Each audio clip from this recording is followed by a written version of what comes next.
Dr. Jack back with us. We had a wonderful lesson on our thoughts and how important it is to make sure that we are in control of our thoughts and be more positive in our thoughts than we are negative, because they do have an actual impact on us and our health and our whole life, actually. And Dr. Jack is back again today. He's going to discuss with us how we can live longer and happier lives, and maybe even live longer than our kids hope we would. Hopefully your kids want you to live a very long time. I know mine does. But anyway, welcome back, Jack. We're so glad you're here. Well, it's my pleasure again, Emily and Lynn. Yeah, it's a tongue-in-cheek title, How to Live Longer Than Your Kids Hoped You Would, because what I really want people to understand is they can actually live to a ripe old age much longer than perhaps they thought they could. And part of what I'm going to talk about in this segment is going to be research that shows some of the ingredients that actually go into that. So there's my email address, which you can see. There's also a phone number there. So anybody who has questions, comments, want to know more about what I do and the speaking engagements that I do and the consulting and the coaching and so forth, or want to get a copy of my book or several other products that I have that I'm giving major discounts to your audience for, they just have to contact me at drjack@advisingtheadvisors.com. If they want to learn more about me, they can go to my website, drjacksinger.com, and learn all about it. But what I really want to get into now is when a person has these challenging times and people are looking for how to reduce their stress, what are some of the methods that we can talk about in actually reducing stress? There are a lot of stress mastery techniques that really work, but none of them work as well as controlling your thoughts. But I want to give you some other ideas about things that work. Making exercise a priority is very important. Laughing. There's a tremendous amount of research that shows that people who laugh release endorphins, which are the same hormones that are released when you do heavy exercise. And the endorphins make you feel good. They're like natural opiates. And that this research is clinical research that's been shown over many, many years now. So watch funny movies, watch sitcoms. Those are the things you should be focused on, especially before you go to sleep at night, rather than focused on things that are going to stir up that fight or flight nervous system. Practice relaxation and breathing techniques. There are many of these techniques you can find online. Give yourself compassion. Why do I say that? Because there's a lot of research that shows that people don't give themselves as much compassion as they would give to their best friend or someone they love. You need to give yourself compassion. Don't expect yourself to have to be perfect all the time. Give yourself a break if you make a mistake. So what? I always say you can change the 2 worst words in the English language, what if, to the 2 best. So what? What's the worst that can happen here? So it's very important to give yourself compassion on a regular basis and say, it's okay, I don't have to be perfect. More stress mastery techniques that work. Get quality sleep. Very important, but very hard to do if you're stressed, because if you've turned on the fight or flight nervous system, the last thing your brain wants to do is have you sleep if it thinks there's danger. It's keeping you alert. So it squirts adrenaline into your bloodstream, which keeps you alert. And that's not what's going to help you sleep. So that's another reason why you have to do calming things at bedtime, not go through a litany of thoughts about what happened today that I didn't like, or what I'm worried about, or what's going to happen tomorrow, and things like that. I'll tell you, I'll admit, I'm not perfect either. I didn't sleep well last night. Why? I thought about all the things I want to share with you during these interviews today, and I said, I've got to get these out of my mind because my brain's going to make me be alert, and that's what happened all night. I'm going through this. Which place do I want my slide to be in? What if I forget to say this? And I kept saying, Jack, you're not even practicing what you're preaching. And until I started doing that, then I fell asleep. There are smartphone apps, meditation, mind shift is the name of one of them. You can find these for free. Maintaining a quality diet, because if we poison ourselves with our diet, as these 2 young ladies know so well, then it affects our brain and everything else that's going on. Listen to calming music. I love to put on my favorite music on Spotify or something like that. It calms me when I'm working, when I'm doing various types of work. So there are any number of ways we can do this, and I'm going to share some specific ones that I teach to my clients. You know, everyone's talking about inoculating themselves against COVID-19, but how do you inoculate yourself against stress? There are great coping response methods for inoculating yourself or preventing yourself from actually getting stress. The first one I want to talk to you about is sort of a 3-step process to stop thoughts dead in their tracks. To stop thoughts dead in their tracks. So first, you have to recognize you're having the thought. So here's how you do this. Number 1, when you're feeling a negative emotion, impatience, irritation, anxiety, stress, anger, the first thing to say to yourself is, what was I just saying to myself? Okay? Because if you can identify what you were saying to yourself right before you recognize that emotion, that's the key to the emotion. So the first thing we do is recognize what that thought was. And the second thing we do is we stop the thought. Now, how do we stop the thought? I'll give you a simple method that works like a charm. All of you get rubber bands that come in the mail from time to time. That's called a number 64 rubber band. It's kind of a fat rubber band that's loose. Put one of those on your wrist. And every time you recognize that your mind is going to one of those toxic places, snap that rubber band as many times as it takes for your brain to finally shut the thought off. It may take a few times and a little pain, but your brain will eventually say, this isn't fun, I'm going to shut the thought off. So the first step is stopping the thought. Next, you want to calm yourself from what that thought had produced, the tension that thought had produced. The best way to calm yourself is what we call diaphragmatic breathing. That means breathing in through your nose to the count of 4, hold it for 4 seconds, then a big exhale out your mouth to the count of 7, like you're breathing out through a straw. So let's practice that. I'm going to count it down for you. Breathe in through your nose. Hold it, 2, 3, 4. Out through your mouth, 2, 3, 4, 5, 6, 7. That's how we breathe through our diaphragm, which every major singer, professional singer, musician knows how to do to get the full wealth of breath. And it's the most relaxing breathing, because most of us unconsciously breathe in our upper lungs where our shoulders move when we breathe in and out, rather than our stomach. That is not relaxing breathing. So once you've stopped these thoughts, do several of these diaphragmatic breathings. You can even practice this by folding your hands over your stomach. And when you breathe in, your stomach should expand. And when you breathe out, your stomach comes back in. You can practice doing this in front of the TV set. You'll learn how to do it, and it's a marvelous way of breathing. So you stop the breath. Then you challenge the thought. After you've calmed yourself down, you stop the rapid breathing. I mean, you get calm breath. You don't stop the breath, or you have trouble. You stop the rapid breathing, so you got calming breathing now. Then you challenge the thoughts with all of the things I told you before. That was a silly thought, though. I don't have any evidence to produce to make that thought true. There are counter thoughts that they're available. I know that toilet paper is going to be available. It may not be available now, but they're going to get it. I'm going to find out from the store manager what day they get their shipments in. I'll be there first thing in the morning when they get their shipments. There are ways to deal with this. What would my best friend tell me if I told him I thought I'd never have toilet paper again for the rest of my life? Okay.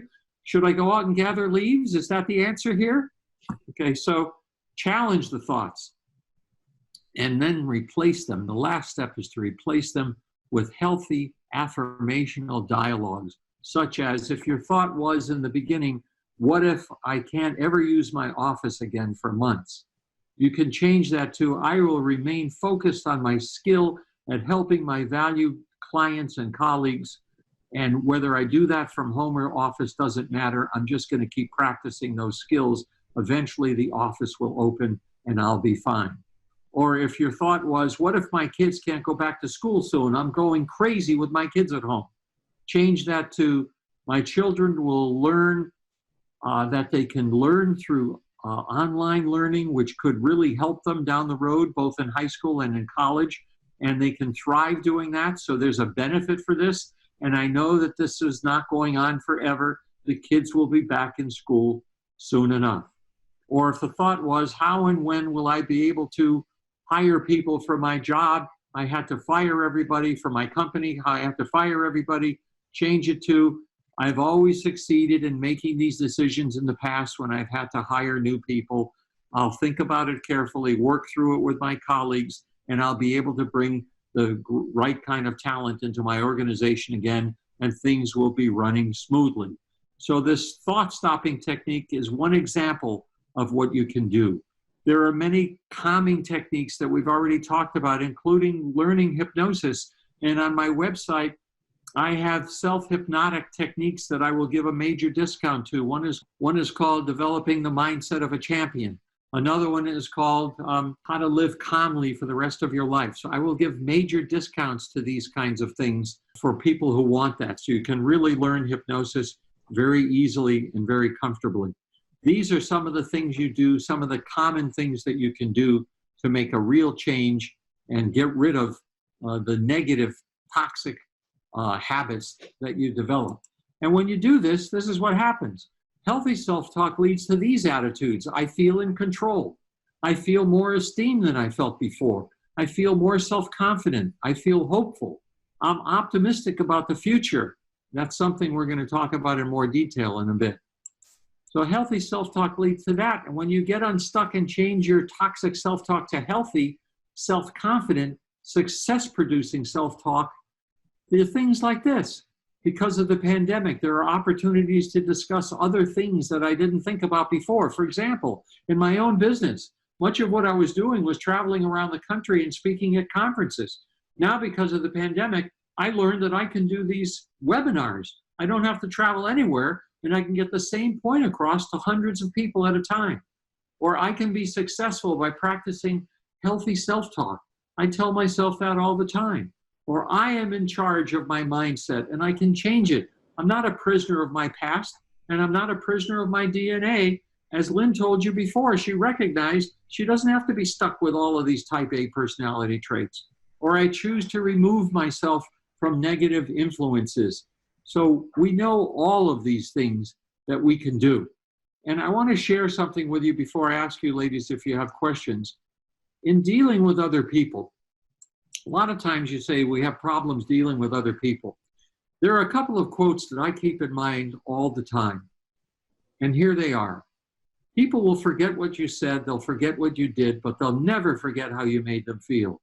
So I'm always interested in how I'm making people feel. That's much more important than the words I use. If I made a mistake or forgot to say something, that's not as important as how did I make them feel. If I do a keynote presentation or I'm doing a live presentation in a company, I want to make sure I know how they feel at the end. It doesn't matter if I made mistakes or fumbled over some of my words, which you've heard me do today. You know, nobody's perfect. I don't care about that. How did I make you feel? And another quote, and that was Dr. Maya Angelou, great American poet, author, singer, and civil rights activist who passed away last year. Another one by Theodore Roosevelt is, people don't care how much you know until they know how much you care. If you want to help people who are negative influences in your life, start by showing them how much you really care about them. And that's the key to success for that. Ladies, any questions or comments at this point? And we were talking earlier about replacing these negative thoughts with positive thoughts, but just a comment, you don't even have to wait until the negative stressor enters your field. You have the power at any given moment of any day to say, you know what, right now, I want to think about a sunset. I want to, whatever it is that brings you joy, you have the power to do that in any given moment. And then talking about breathing, in our previous summit, one of our speakers was saying how on average, people only get one full breath. Most people get one full breath, good breath per day, which is kind of staggering. But for people who are just doing the 4 counts in, hold it, and then 7 counts out, they might get some tingling in their extremities and go, uh-oh, I got to stop doing that. But that's totally normal, right? So I just want to reassure that. Right. People tend to not only breathe shallowly when they're stressed, but they unconsciously hold their breath. Yes. And I've seen that with many athletes who hold their breath before starting an event, and they don't know that. That changes the blood in your system and causes anxiety-producing hormones in your blood. So breathing is extremely important, even though it seems obvious to us and it's unconscious. We need to consciously be taking deep breaths as many times as we think about it, because that will calm us down and it helps us dramatically. And if we are getting that tingling, if we're new to this, that'll go away with practice, right? All very normal. Yeah. Yeah. And, think about it. If somebody comes into an emergency room thinking they're having a heart attack and it's a panic attack, what do they have them do? They have them breathe into a paper bag so that they can get the carbon dioxide back into their system, because they're breathing so rapidly, they're expelling too much carbon dioxide. That's causing all of the panicky feelings. As soon as they get the carbon dioxide back, they're feeling fine. Are you ready to learn about some of the characteristics that research has shown leads to people living past 100? Yes. We've been waiting for this. All right. Well, the first one is dealing with stress properly. So we've already covered that one. We talked about getting quality sleep. We find that people who live past 100 do get quality sleep. And the most restful sleep is stage 4 sleep, which is when you're doing a lot of dreaming and things like that. But people who don't sleep well, people who go to bed with worries on their mind, either about what didn't happen good yesterday or what they're worried about is going to happen tomorrow, are people who get up sometime between 2 and 3 in the morning. Everybody says, yeah, that's me. I get up between 2 and 3 in the morning. That seems to be when the brain tends to alert you, because your normal defenses during the day that keep these worries down somewhat, when you're falling asleep, those defenses disappear and the worries break through the barrier and wake you up. So that's what happens. The key to that is doing calming things when you're falling asleep, either relaxation exercises, remembering a favorite vacation you went on, even something from your childhood, sitting on your grandmother's porch, enjoying the food that somebody made for you, or anything pleasant, thinking about the past successes you've had in your job, thinking about what you've done and what you're going to do again that's going to be successful, feeling good about yourself. Those are the ways to go to sleep so that you get quality sleep. Next, people who live past 100 find ways to reduce inflammation. We know that inflammation is a killer, and chronic low-level inflammation has been linked to cancer, to diabetes, to heart disease, to obesity, to depression, and dementia, because it leads to brain shrinkage. So how do we keep inflammation low? Sleeping is one. Physical activity is another. People who sit around for long periods of time do more damage to themselves than they gain from a little bit of exercise. That's important to remember now, when we're all tend to be sitting in front of our TVs or computers. We have to get up and exercise, even if it's just walking around. The research shows that sitting for 6 hours negates 1 hour of exercise. So we want to exercise as much as we can. I like to exercise in the beginning of the day to start my day off, because if I don't, I'll have a million excuses not to do it later in the day. So I like to do it in the beginning of the day. Keep your weight down is very important, because people who are overweight tend to have more inflammation for a variety of reasons, and mainly from the sugars and other things that they may be eating. We want to keep our diet low in saturated fat and sugar. Certainly don't poison your brain with alcohol or smoking. These are all obvious. So reducing inflammation seems to be one of the keys for people who live beyond 100. But here's what's interesting. If you're going to live past 100, it's only based 30% on your genetics. That means 70% is based on other things, mental factors, and are far more important than finding a perfect pill, a perfect diet, a perfect workout. So we talked about one of the big mental factors, reducing stress. What are some of the others? Maintain a purpose in life. We find that a lot of people, especially when they're forced to retire, tend to get sick because they've lost their purpose in life. You know, General Douglas MacArthur said nobody grows old by merely living a number of years. People grow old by deserting their ideals. Years may wrinkle the skin, but to give up interest wrinkles the soul. So you need to find something to have some meaning. And I'm reminded of a famous book written by Viktor Frankl. Viktor Frankl was a psychiatrist who was imprisoned in Auschwitz during the Holocaust. And he saw people dying left and right. And he said to himself, there has to be some meaning that I can find in all of this to keep myself alive. And he wrote the book, which is a great book for you to read, called Man's Search for Meaning. And that's what kept him alive and kept people he was able to talk to alive.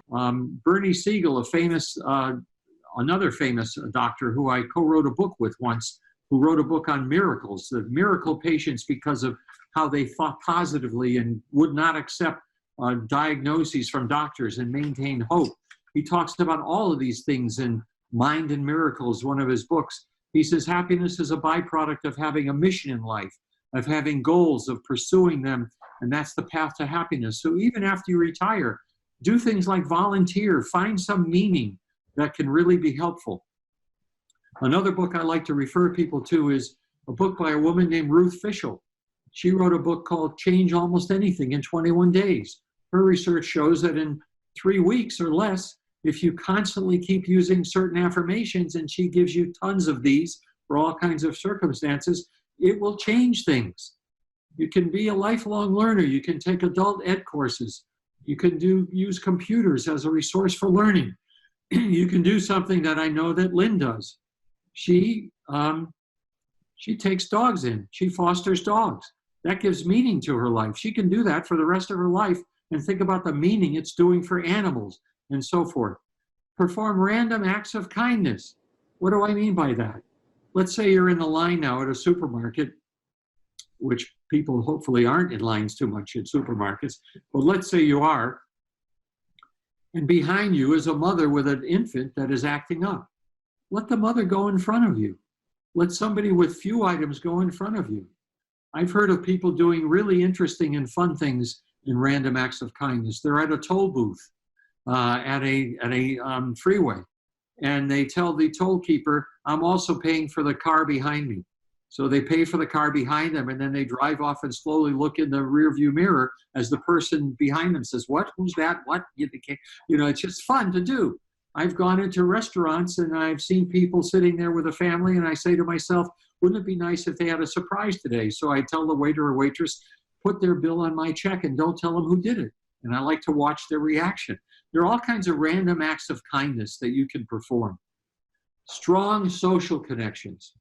The research shows clearly that people who live alone or who are very lonely die much quicker than people who have strong social connections. It's very important to either be married in a healthy relationship, not an unhealthy one, or to have a strong connection with people, friends, relatives. The word dis-ease means dis-ease. There's an I in illness and there's a we in wellness. I want you to remember that. Social support is critical.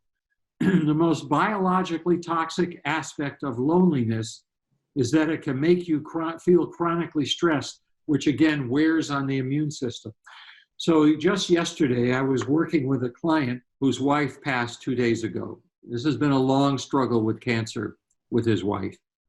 I told him now is the time to touch base with support systems, with his ex-students. This was a teacher.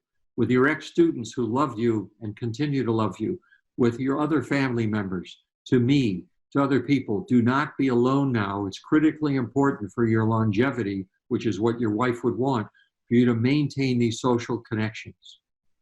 The other research that's critically important is looking for opportunities to laugh. I talked about that a little while ago, but I want to explain where that research started. Many years ago, there was a gentleman who was an editor of a famous magazine. His name was Norman Cousins. Norman Cousins developed a disease with a name that's so long I can't even pronounce it. Very rare disease, but there was no known cure. And they told Mr. Cousins that at the most you'll have maybe 18 months to live. And when he was starting to get some blood treatment and transfusions and things like that, he was at UCLA in California where he lived. And they said, you know, you're here. We have many films we can bring into your room to make it more comfortable. We could just wheel in a projector. At those times, it was only a projector and a film. And he said, well, I've always been a fan of funny things. So could you get me some videos, films of Alan Funt's Candid Camera and the Marx Brothers and the Three Stooges. So they brought in everything they could find with the Three Stooges, the Marx Brothers, and Candid Camera. And what do you think happened? He's laughing himself crazy. And as the days are going on, the doctors are looking at his blood work and the blood is changing. And finally, after about 5 days of this, they said, Mr. Cousins, what are you doing? Are you changing your diet or anything? He said, no, I'm just sitting here laughing. They said, because your blood is almost normal. They couldn't believe it. And Mr. Cousins laughed himself out of that disease. It never occurred. And he was so convinced it was because of the laughing, he funded a research center at UCLA for the study of humor on the human body. And the research has been fabulous, showing how powerful laughing is. It's like an internal jogging machine that you keep laughing yourself. He wrote a famous book that maybe you can still find, even though it's been out of print, called Anatomy of an Illness. It's all about how he laughed himself into health. Now, I can give you a personal story about that. My dad, bless his soul, when he was in his 80s, wound up in the hospital in the emergency room, and my wife and I were called from far away. This was in Florida, and we were living out west. And we got a call that you better get here as soon as you can. Your dad's on life support almost, breathing machine. His kidneys are failing, everything. He had toxicity. So we rushed to the emergency room in the hospital in California. And I had never seen my dad look this way. He was ashen gray. He couldn't speak. He could only communicate by writing on a clipboard. And my mother was there crying in the room. And it looked like, he only had a day or two to live. And I didn't really know what to say. Here I am, a psychologist, but how do you deal with your own family member? So the only thing I could come up with was, Dad, not being able to talk, someone like you, this must be very difficult for you. Now, my dad had been sort of a comedian his whole life, not a professional comedian, but the funniest person you ever met. He could make anybody laugh at any time, and he used it in his work as a traveling salesman.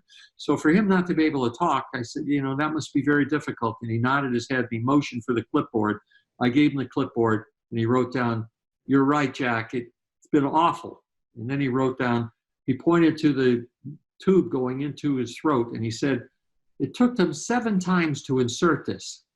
And he handed it to me. I said, "Oh my God, that's awful." And all of a sudden, there's a twinkle in Dad's eye. He motions for the clipboard. I should give him the clipboard back again. So I give him the clipboard. And underneath where he wrote, "It took them 7 times to insert this," he writes, "It reminds me of my honeymoon with your mother." Oh, no. Now, everyone except my mother starts laughing at this point in the room. And my mother says, "What did he say?" It's okay, Mom, more information than you need. But we all start laughing, including my father. And he starts writing hilarious things. A social worker comes into the room and she says, "Mr. Singer, I know this is a delicate subject, but are you interested in donating any organs?" He writes down, "I gave away a piano once. Does that count?" Okay. They're asking him about his IV. He said, "Could you put some vodka in the IV?" Ladies and gentlemen, in 4 days from all of this laughing, my father not only recovered completely, but he was discharged from the hospital. Wow. So there you have an actual example of how laughing can save your life. Okay. Another one, remain self-resilient and independent as much as you can. Self-resilient and independent. Sometimes not easy to do if you have a lot of medical conditions, but try to be self-resilient. Self-reliant is what I meant, but it also means resilient and independent. Let go of resentments. This is a tough one. People who live past 100 let go of resentments. Unresolved issues with people. It just adds baggage to you and weighs you down emotionally. Takes up a lot of energy, keeps your mind in the past and prevents you from moving forward. I always tell people, if you're driving your car and you're constantly looking in the rearview mirror, you're going to crash. So why you keep thinking about things that are gone and have happened in the past? You need to look out the windshield in front of you and deal with where you are now and where you're going. That's the easiest thing to do. So let go of resentments. And now the final one that we know, and this research is based on 40 years of research that I really want to focus on. I'm going to get to in just a minute, and I'll screen share.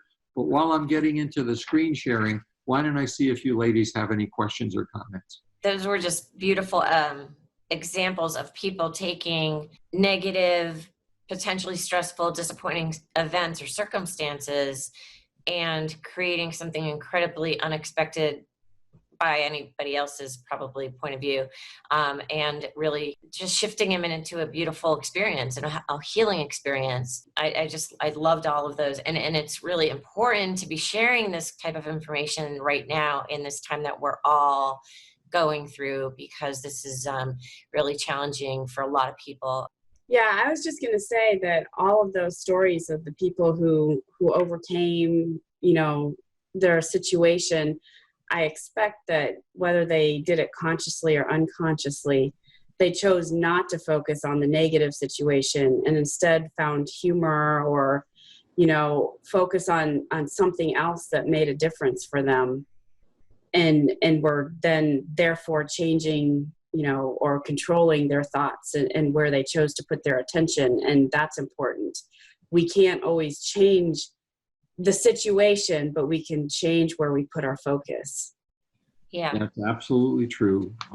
And there's no question we can change the situation, but we can change how we interpret the situation, what we do about the situation. Think about an athlete. They can't change the circumstance for the game coming up or the person they're opposing, but how they react to it is what they can change. And that's really the power of championship kind of behavior, which we're going to talk about at the end of this presentation. Is what do you do about the circumstances that you're in? You have control over that. You may not be able to control the circumstance, but you can control what you do about the circumstances that you're in. I'm going to talk to you about now the number one thing besides controlling your stress that we find helps people. And from a health standpoint, there's been a ton of research that shows how much this helps people to feel better about themselves and to maintain their health. And that is how you explain an unfortunate situation to yourself. A situation that happens that's unfortunate, like the pandemic, or you can't work now, or your children are home all the time, or you made a mistake, or you didn't treat someone the way you thought you should have treated them, or any unfortunate situation. How do you explain that to yourself? Do you explain it to yourself in an optimistic way, or do you explain it to yourself in a pessimistic way? And I'm going to tell you what I mean by optimistic and pessimistic. It's not simply the glass is half full or the glass is half empty. This research has been done for over 40 years. It's been done in every industry you can imagine. Sales teams in particular have done it. They've done it with athletes. And the research shows clearly that people who have an optimistic explanation of negative events in their mind fare much better than people who have a negative explanation of events in their mind. And here's what I mean by how do you explain the event. Optimistic people look at a negative event as temporary. Pessimistic people say, I have no control over this, it's probably going to keep happening. Optimistic people look at this as mainly an external cause. It wasn't really necessarily my fault. I was in the wrong place at the wrong time, or I didn't know this information, but it's not going to continue to happen that way. I can learn from this and move on. Pessimistic people beat themselves up. It's my fault. Or if they're an athlete, they may have a coach that beats them up. Take responsibility. This is all your fault. That is not helpful for these people. Everybody needs to have some kind of an optimistic way of looking at this as temporary. And optimistic people look at this specific negative event as very specific. It's not representative of their whole life. Whereas pessimistic people say to themselves, I feel helpless. I don't know how to change this. This is just another example of how I screw things up in my life. So that's kind of the overview of this. It works with sales. It works with any profession you're in. If you can learn to develop an optimistic explanatory style of situations that happen to you, both positive and negative, and I'll tell you about positive ones in a minute, you will go a long way toward being more successful, and you will be much, much healthier. This research has been done in over 500 industries. Much of it is written in a book by Seligman called Learned Optimism. Classic studies of all of this. And he's got another one called The Optimistic Child, how you can teach your children to be optimistic. I get called into many companies to do webinars on teaching people to develop an optimistic style. You can actually give people a questionnaire to determine if they have an optimistic style or pessimistic when you're in the hiring procedure. You'd be better off hiring people with the optimistic rather than having to do remedial training of people and turn them into optimists. So do you attribute outcomes or events or situations that happen to you to your own actions or to those of others, or to chance? Is the event an isolated event, or is this how everything tends to work in your life? How permanent is this event? Is it temporary, or do you see it as a pattern over which you have little control? So optimistic people, let me reiterate, when something bad happens in your life, they say to themselves, well, that wasn't good, but it was a fluky event, not really in my control, and unlikely it'll happen again. Or if it was in your control, what did I learn from it? And how can I move on and make sure it doesn't happen again? And this certainly doesn't reflect any other part of my life. This happened because of, or when something good happens, they say to themselves, this happened because of my effort, because of my motivation, because of all the work I put into this. It's as permanent, it will continue to happen, and it's reflective of much of my life, which will continue to be successful. Whereas pessimistic people, if something good happens, they say it was fluky, it was luck, I was in the right place at the right time, it's probably not going to happen again, and it's not how much of my life goes. Sadly, most of us think in a pessimistic way, unless we're taught this, and we can learn how to change it. So how do we embrace the power of optimistic thinking? We tell people to view negative situations as temporary, to recognize that they don't have to repeat themselves. We tell people to look at this as not necessarily your fault. Maybe you contributed to it, but maybe you didn't have all the information you needed. I was doing a program for attorneys the other day. I tell them, don't beat yourself up if you're having problems in court. Maybe you didn't have all the information you needed. Instead of thinking you're a failure and you should be out of the business, which some of them say to themselves. Realize you can bounce back once you gain control of what you didn't have control of. And it's not reflective of your whole life. So let me put up another slide for you to emphasize some of this. Oh, this is an exercise that I tell people they can do. You can do this before you go to bed.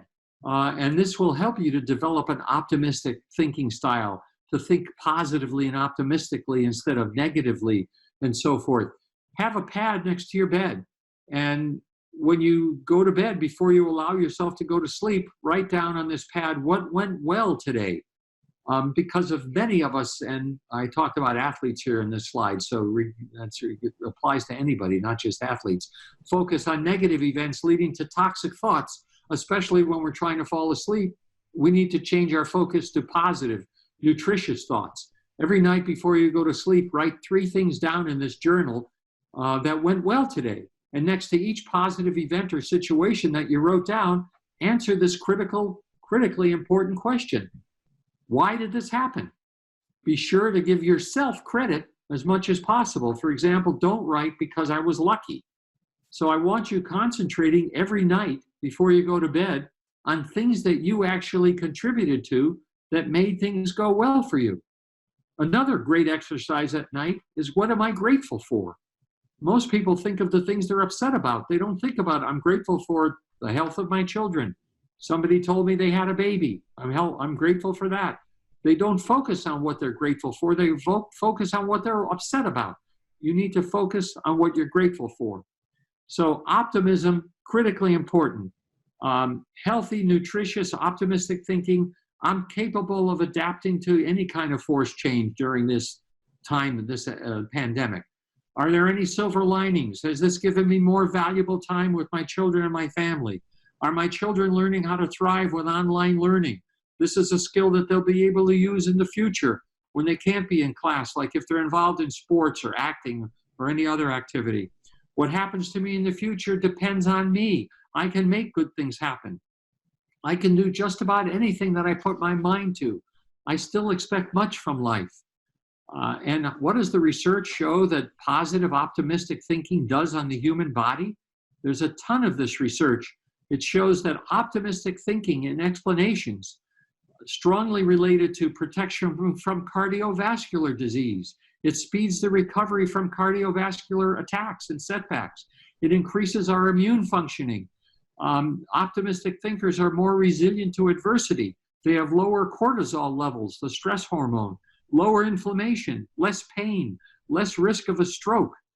All of these things are critically important. So ladies, what questions do you have about optimism and pessimism? So I have a question. You have that they focus on blaming completely themselves. They still take responsibility. Optimistic people still take responsibility for their role in it, as opposed to taking all the blame for the whole situation. Or I don't know if blame is the word. Responsibility. I know what Yes. So what you're really saying is they're not really ignoring their role in Right. what happened. Well, the first thing, if you can ignore it, that's good. For example, the original studies were done with NBA basketball players after they lost a game.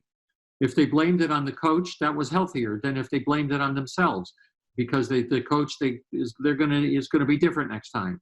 If they blamed it on the stadium they were in because the fans are too close to the court, but they're not going to be there very often, they're only there twice a year, that was good to do. That was much healthier than saying, I had a lousy game. Or even if they said they had a lousy game, and take responsibility, as you're talking about, Lynn, to say, but I know how to overcome this the next time. So this is temporary and it's not anything I have to worry about. I learned my lesson. I'm not going to do that the next time I play against this kind of person or the next time I'm in this situation. You know, I had one situation once in my life where I actually auditioned for a TV show like Dr. Phil show, but this was before Dr. Phil was known. I auditioned at an ABC affiliate in Miami to do a show like that.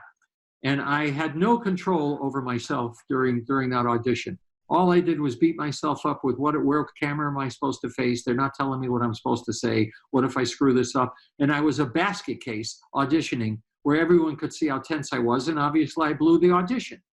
Well, I had a choice then. I could have beaten myself up and said, Jack, you should never be on a stage in front of people. You should never be on TV ever again because you really screwed this up. That would be the pessimistic view. The optimistic view was, yes, I allowed myself to get too tense before this audition. I know why I got too tense. I said, what if, a million times driving down to the TV studio. I know how to stop it. I'll never do this again. And I'm ready for my next opportunity. So there you take responsibility, but you realize it's a short-term problem, not likely to repeat itself. Okay. Yeah, I think it's important that you recognize and learn from what you've done, as opposed to, I mean, you said that when they NBA players blamed the coach, they did better, but does there need to be some self-reflection? Well, there's always self-reflection, but if you can rationalize that this is not reflective of me, it's not a permanent problem, then you're motivated the next time, as opposed to saying, you know, I really had trouble with my foul shooting. I hope it will be okay the next time. That does not lead to good things happening. Right. You need to put this out of your mind and move on to the next opportunity by taking as many positives from it as you can. So even though a lot of coaches hate it when I tell them this because they want their players to take full responsibility, I'm telling you, the research shows that people do much better when they can rationalize it. It's interesting. So we're talking about optimistic versus pessimistic mindset, and I'm guessing, and you know, for viewers out there, if you think you're mostly pessimistic, I mean, I feel like I'm mostly optimistic, but man, I can be pessimistic. It's in all of us. But I think if you are in like a serious pessimistic person, you're not gonna make the change overnight. It's a shift, but you can experience profound shifts just in one day. Would you agree with that? Absolutely. You know, think about all the people who have trouble in relationships and they break up with someone. You have a choice. You can look at yourself and say, I screwed this up, I screwed that up, look what I'm going to miss out on. I could have been happy with this person for the rest of my life. That's a pessimistic view, which leads nothing but constant tension inside your body and all of the health consequences we talked about. Or you can say, you know, maybe there's a silver lining here. Maybe there are things about him or her I didn't realize that I would have realized in a few more months. Or maybe, you know, there are things I learned about myself here that I won't replicate in the next relationship. I'm going to move on and make the next relationship the best ever. So that's the difference between an optimistic way of looking at something and a pessimistic way of looking at something. You really have to look at it as temporary, as not reflective of you in general. And if you did something you think is inappropriate, you learn from it, you move on. End of story. Can you be sad? Yeah, I'm sad that it didn't work out, but maybe there's a good thing that's going to come out of it. I can't tell you, ladies, in my 40 years of working with clients, I've had many clients come to me because they lose their job. They've been laid off or they've been fired. And they come to me in a panic. And I ask them what they're thinking about. And they say, I'm never going to get another job, which we talk about how irrational that is. Or at my age, who's going to want me? Or I lost a job because I did this, so who's going to ever want me for that reason? And I talk about changing their thinking. And I would say that over 90% of these people, they have gotten themselves a better job that they would have never found if they hadn't gotten fired from the first job, because they stayed content in a negative situation because they had no confidence in themselves. But now that they worked with me and they learned how to be confident, another door opened when that door closed. And people don't recognize that because you've had a tragedy, and Lynn knows what we're talking about, because you've had a tragedy, that doesn't mean doors are closed. It means a new door you never thought about could open, could change your life and your career. You talk about, you've referenced a couple times in our discussion, the mindset of a champion. So how is that different, and what do you mean? And is that a good time to talk about this now? It's a great time to talk about this, Lynn. The mindset of a champion, I write books about this. I have a hypnotic recordings on how to develop the mindset of a champion. What we're really talking about is teaching people how to be their best, how to get the most out of their potential, because most people never get the most out of their potential. Championship performance means bringing your A game consistently, bouncing back from adversity, such as dealing with the pandemic, looking at every challenge as an opportunity rather than as being devastating. I have a 7-step process to maintain mental toughness, which we don't have time to talk about today. But again, I'll provide that for any viewers who email me at drjack@advisingtheadvisors.com, mentaltough.com. Mental toughness is learning how to take an adverse situation mentally tough, working through it at any time. Part of it is what I taught you before by slapping yourself or snapping a rubber band to stop the thoughts, doing the breathing, challenging your thoughts, moving on. It's part of it, but I have a whole 7-step process that's been very beneficial that you can do in 5 minutes that I don't have time to talk about today. But this championship behavior is almost all of us never live up to our potential. That I look at most people as being gifted, but most people never unwrap their gifts. They're just sitting there buried under layers of self-doubt and lack of confidence and fears. Fear, by the way, one of the speakers on the tours with me gave a quote that I love to use. He said, fear, F-E-A-R, stands for false evidence appearing real. Zig Ziglar was his name. And false evidence appearing real, because more than 90% of the things we're afraid of are things that are never going to happen. But we tell our brain, what if this happens? And then our brain starts worrying as if it's imminently going to happen. I've talked to people over the years who are afraid of being bitten by a poisonous snake. Well, that's a pretty rational fear. I'm afraid of being bitten by a poisonous snake. But what snake? Not a steak. A poisonous snake would be getting food poisoning. I'm not bitten by a poisonous snake, but by a poisonous snake. But what are the chances that I'm going to even meet up with a poisonous snake? Why am I going to worry about this every day? So that is an example of how we bury our potential because we cover it up with fears and irrational thinking. So when I talk about developing the mindset of a champion, I'm talking about releasing the true champion that lies within each of you. And let me give you a little formula that is interesting formula for us all to remember. Your performance, whether it's athletic performance, your job performance, your performance as a wife or a husband or a partner or a sister or a brother, or your performance in a show or whatever you're doing, it always equals the following: your talent plus your experience plus your strength, maybe it involves physical strength or maybe mental strength, all of that, plus your skill set that you've learned.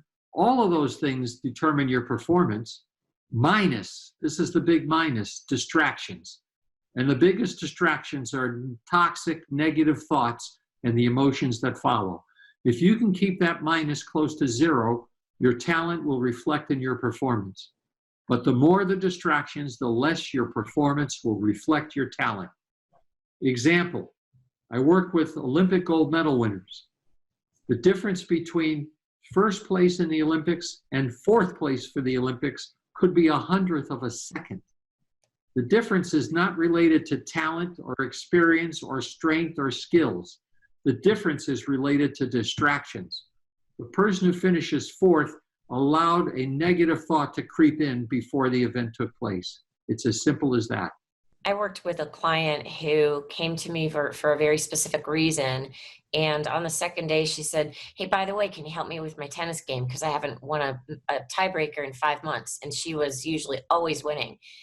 And I thought of you, Dr. Jack. I thought, I'm not a sports psychologist. What am I going to tell her? But then I said, well, wait a minute. What are you thinking when you get to the tiebreaker? And what were you what was your mindset while you were winning? And we worked on that. And within 1 week, she had won 7 tiebreakers. Right. It's very powerful. I love, though, this formula. This applies to everybody at all times. If you find someone whose talent shows in their performance, then they don't have any distractions. It's as simple as that. The more we can reduce the distractions, the internal negative thinking, the more their performance will show, their talent will show in their performance. Zig Ziglar, again, it's not your aptitude, but your attitude that determines your altitude. I love that quote from him. And whatever your mind can conceive, it can believe, it can achieve. Napoleon Hill from the 1937 book, Think and Grow Rich.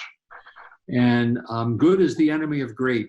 I just came up with this one the other day. David Foster, the musical genius producer and songwriter who's written for so many famous singers and is now working on Broadway shows. I was watching a documentary about him, and he said, good is the enemy of great. That's true. A lot of people can be good, but if they settle for good, they'll never be great. And that great could be sitting just below the surface. So it's very important to remember that.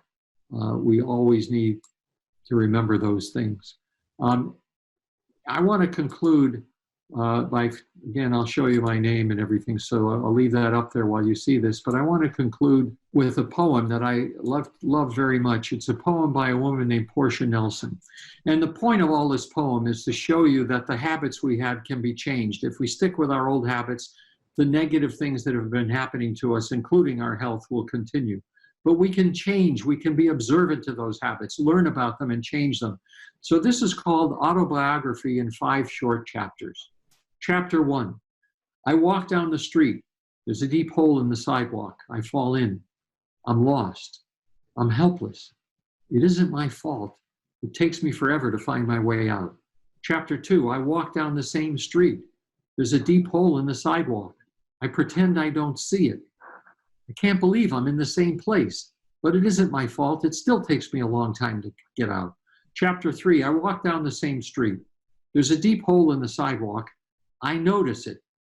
My eyes are open. I know where I am. It is my fault. I fall in again, but I get out immediately. Chapter 4, I walk down the same street. There's a deep hole in the sidewalk, and I choose to walk around it. In chapter 5, I walk down a different street. So you can continue the same unfortunate conversations in your head and find yourself in the middle of nowhere, or in the middle of nowhere, you can find yourself. Change the toxic habits to healthy ones. So ladies and gentlemen, this is your pivot point for success over stress for the rest of your lives. Thank you so much. This another amazing conversation. Absolutely. So many good tips. If we get control of our thoughts, it controls the rest of our lives, and we get to choose, good or bad. We get to choose, and we get to live longer than our children or dogs ever thought we would or hoped we would. Right. So Dr. Jack, we really appreciate your time, taking the time to be with us for these interviews. Thank you so much for being here. My pleasure, ladies, and I'm always going to be available to your audience. Again, drjack@advisingtheadvisors.com, or they can read about what I provide and offer by going to my website at www.drjacksinger.com, and they'll see these products that I have, hypnosis and things like that. And if they contact me, I'll give them a code to get major discounts on all of these things, including the book, the Financial Advisor's Ultimate Stress Mastery Guide, which is really a stress mastery guide for anyone. I just happen to write it for financial advisors because it's a group of people I work with. Thank you so much. Okay, ladies. You have a wonderful rest of the series, and thank you very much for offering this series to everybody. It's amazing that you're doing this, and I'm glad you're doing it. You're both going to be very successful helping people through this whole series.